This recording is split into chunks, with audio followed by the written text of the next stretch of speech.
Hi Hi guys! guys! Welcome to the third episode of Bunny Chat. In this episode, we'll discuss burnout and how it affects our process. Joe and I are different types of artists.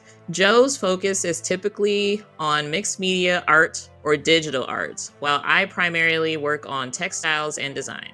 Since we struggle with the cycle of burnout, let's talk about how we recognize it and tips we've learned that have helped us along the way. What is burnout like for you, Ani? Burnout for me can take different forms because I primarily do physical labor, I would say, for our shop because I am the fashion designer. So I am often cutting fabric, sewing things together, pinning fabric, and things of that nature. So after all of that, I just get kind of tired. And sometimes I get to the point where I'm just like, I don't want to look at this anymore. And I know that the burnout is strong and it is coming very quickly. What is burnout like for you, Joe?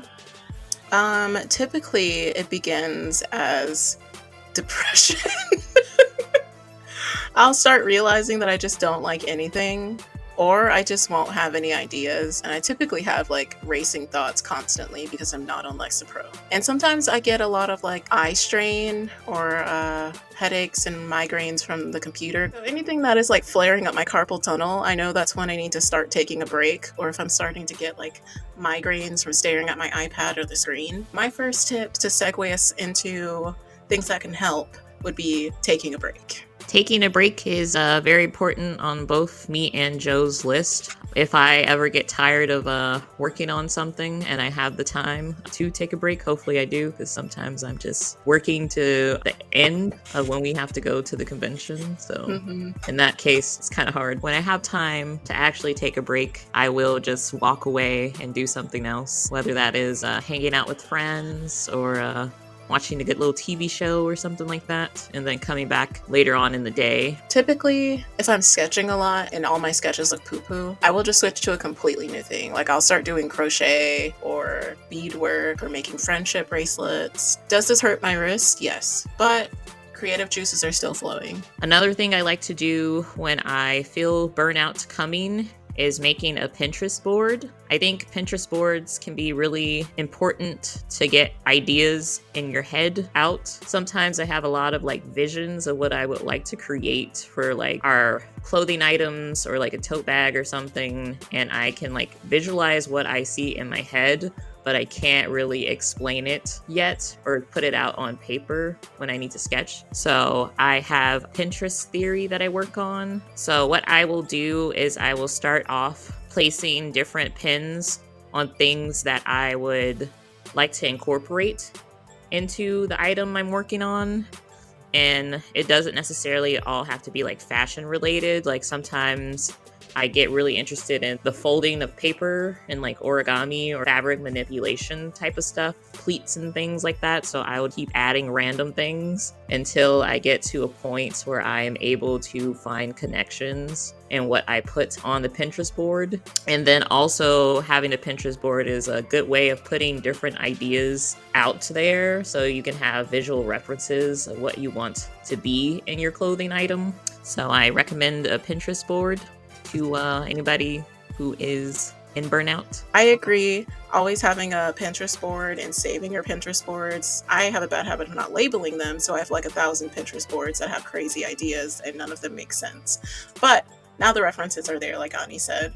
And a lot of times I'll save it for posing. I have like 50 folders of different poses and apps in my phone, and it all helps me create things. And sometimes I'll find sketchbooks on Pinterest with ideas, like drawing challenges. So then I'll go to my next tip, which is having a junk sketchbook where you can just jot down things and you don't have to worry about it being pretty. Because I know a lot of illustrators will get on themselves about not having a pretty sketchbook. Just get a junk book. I know we all want our pretty one to show off, but you need one where you can just like draw an ugly toe and put eyes on it. And I feel like if you have a junk book, it'll help you push through burnout, where you can create without kind of like a pressure. Because I feel pressure on some of my sketchbooks and I will just abandon them and not draw at all, which is not the goal for the illustrators. But yeah, Pinterest and junk books help a lot. Yeah, I feel like Pinterest is kind of my junk book as a fashion designer. I can sketch as well, but I have trouble like visualizing what I want from my imagination. So just having everything visible on Pinterest really helps me like pull all the elements together for a sketch. And then I think I spend less time being like, what is this? Is this a pleat? Is this where the zipper goes? Like, what is this? So it's very good for references, as Joe said as well. And then next thing that I think we both do is go to museums. I know you put on yours art museums. I will expand on that and consider going to like any style of museum. When I was at school, we had to end up going to the Field Museum in Chicago, and we created our fashion collection for that project from stuff from the Field Museum. So I think even stepping sometimes outside your medium and outside art can actually help you. I completely agree with Ani. Recently, me and Pookie went up to Chicago. And I guess not recently anymore. It's like the next year. But anyway, we went up for 2 weddings. One was Ani's. And we got the Chicago Museum Pass. Is that what it's called? City Pass? I think it's just like the City Pass. Yeah. City Pass. We went to every museum nearly in Chicago, and I felt like my brain was rewired. We didn't go to any of the, well, no, we went to one art museum, but most of them were like space and science and the Field Museum and the aquarium. And now I feel very prepped and ready for Mermaid because I have all these reference photos of fish and turtles and all this stuff from the museum. So I do like a good art museum. Ani and I recently went to the Raleigh Art Museum. And now I have all these pictures of us and funky guys and oil paintings that give me some inspo. I like how the fabric looks sometimes in those paintings. So yeah, you can get inspiration from just go outside in general. Just go outside, go look at some people, maybe people watch if you can't get to a museum, but not in a creepy way. People watching is a very good idea if you are a fashion designer. Sometimes you can find inspiration from the people walking down the street. Even going to anime conventions and people watching and looking at all their cosplays. I was sketching at our last event because there was just so many cute outfits there. And then another thing that I do to get rid of my burnout is watching fashion related content or whatever your medium is related content. I think watching other people do things can help you step outside of yourself and think about the joy that you have in creating fashion or creating art or anything like that. Sometimes restarting your passion is very helpful in getting rid of burnout. And I think watching a show is a way you could do that. Some of my shows that I do like to watch, Project Runway, mostly the older seasons. I don't think I've watched in a long time since they like changed out people or whatever. But with the original cast, I watched a lot of Project Runway. I also watched Ugly Betty back in the day. Oh, okay. I like that show. I watched the Carrie Diaries. This was like 2012, 2013 show. It was like supposed to be a younger spinoff of Sex and the City, but Carrie was like high school or whatever. And she was like trying to get on the train to get a job or something in New York, something like that. It was pretty cool. Okay. Fashion related. And then RuPaul's Drag Race is another one. You can get a lot of ideas from RuPaul's Drag Race. But I think if you just like type in fashion, you'll find quite a few shows on Netflix that I've probably seen and created things from. Do you have any art shows that you have watched or have inspired you throughout the years? I usually really like cake decorating shows. Oh, yes. Yeah. Cake Boss? I saw all the seasons of Cake Boss, I think. I'm trying to think of the other one. Or Nailed It. We were watching Nailed It recently. Oh, yeah. A lot of the time, I like to go on YouTube and type sketchbook tour. I have a lot of people that I follow now specifically for their sketchbook tour and Instagram. So if you're watching us on YouTube, I'm going to tag below the artists that I've been watching recently for any kind of sketchbook inspiration or art inspiration. I also, speaking of inspiration, I will do art challenges. The one I'm prepping for now is Mermaid. If you want to post every day on Instagram and you want posted finished pieces, you have to start now. I'm just going to throw that out there. Like, you have to be ahead of the game And that's the only way that you're going to be able to finish. Because I know we tried to do Inktober last year. I was powering through it, but then I got sick. But yeah, I like art challenges. I like sketchbook tours, going to art classes with other people, any of those things. Check your local library. Sometimes they have art groups that meet up together and you can all sketch together, or you can go to a library program and bring your sketchbook and just hang out there and sketch, or just go to the library. Please go to the library. I don't want it to go away. We all need to go to the library if you live near one. But they have tons of tables. They have art books in the library that you don't even have to check out if you're just hanging out there. So I'll go get art books of figure drawing, other artists, or maybe comic books or manga, and I'll bring them to my table and I'll just be sketching. Does the library still have like magazines and stuff too?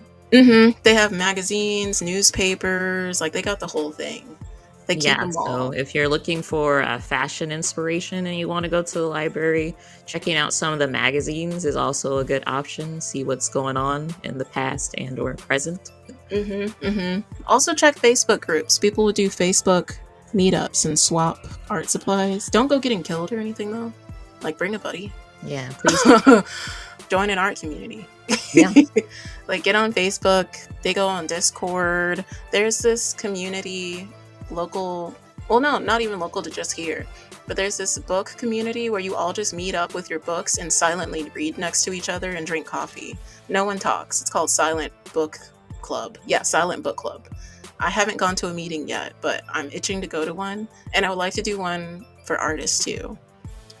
Even on the floor where we rent our studio from, it's an art collective, so they have a lot of events. So look in your community for art events, because it's very inspirational to go be near art people and just sketch. For me, I know I just mentioned the magazines that you can find at the library, but you can also look for magazines to get inspiration for fashion. You can create a fashion collage as well if you find some cute photos from magazines, I guess, that you own. Don't cut up things you don't own. Maybe printing off some photos or whatever on Pinterest, or can create cool collages that can bring inspiration sometimes. Last for me would be, since I am a person that works with mostly like 3D stuff, time management is really important for me. It is very quick and easy to get burnt out constantly sewing the same thing over and over and over again.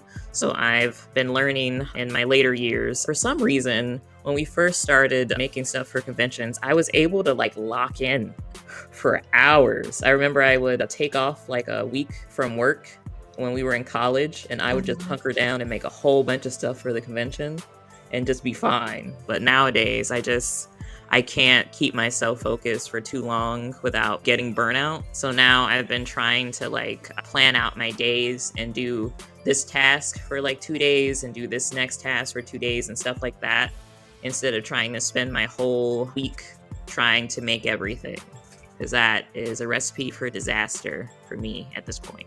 Yeah, same for me. I don't know what it is, but if I have to finish something, I can't. That one print that I've been teasing for a year now, I can't. but that other print that everybody's waiting to see, because I keep posting about it, she's never coming. Just give up.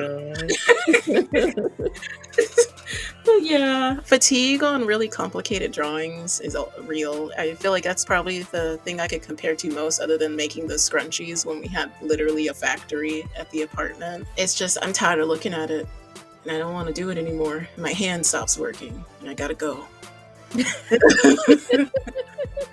But I think that's when switching it up comes into play, and it makes it helpful to work on, like you said, a little bit at a time. So I've been trying to microdose any drawings I do, and I'm not allowing myself to get overly excited, so I'll just burn out again and won't finish the drawing, and it'll go in the drawing graveyard like the rest of my art.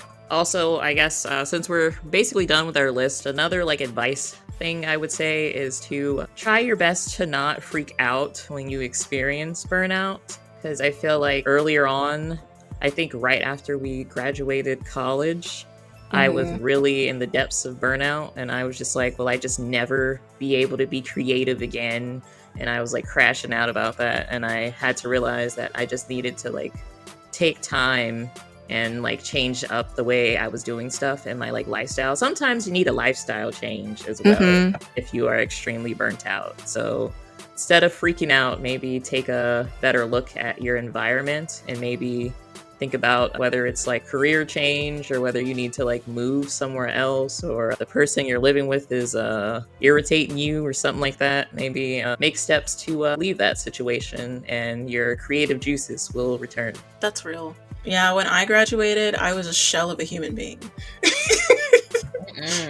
And then I have to slowly pick up the pieces. I just feel like you know what happened to me senior year. Senior year was already a trip. Senior year is always hard. Well, we'll have our like personalized college stories maybe as like Patreon thing. Yeah, I would say Patreon episodes. It was crazy. If you want to know, I feel like honestly, I'm just now coming out of that college burnout. And now I feel like the creative juices are going in a circle again. So like Ani said, don't freak out. Maybe draw some ugly toes and squiggles in a sketchbook. Just make the bad art and make it ugly. Ooh, another tip that I've been doing honestly recently is coloring books. It takes the pressure off when you can just color something that already exists. So get you a little Disney princess coloring book from the Dollar General and go to town. That's something I want to make, is coloring books for our shop, but maybe when I'm not burnt out. But I've really been enjoying making really ugly drawings in my sketchbook of me and Pookie. Crazy things I find in the street. And then suddenly I can draw again. And maybe sometimes you just need to warm up. Sometimes we go into it raw and we're not warmed up. And then we're like, why does everything I draw look bad? And it's like, oh yeah, I should have warmed up with my little happy circles and sketches before doing anything. If anybody has any stories about burnout or any other tips that we didn't touch on, or if there's people who are different artists out there that would like to chime in, leave us a comment. Yeah. We'd like to hear your thoughts. Yeah, please give us more tips. I'm still looking to get my arsenal of fixing it. And like I said before, we'll be posting those artists that I enjoy looking at their sketchbooks. So check us out on YouTube. You can watch me draw something. Or maybe it'll be a funny clip. You'll never know unless you go on YouTube. That's all the time we have for now.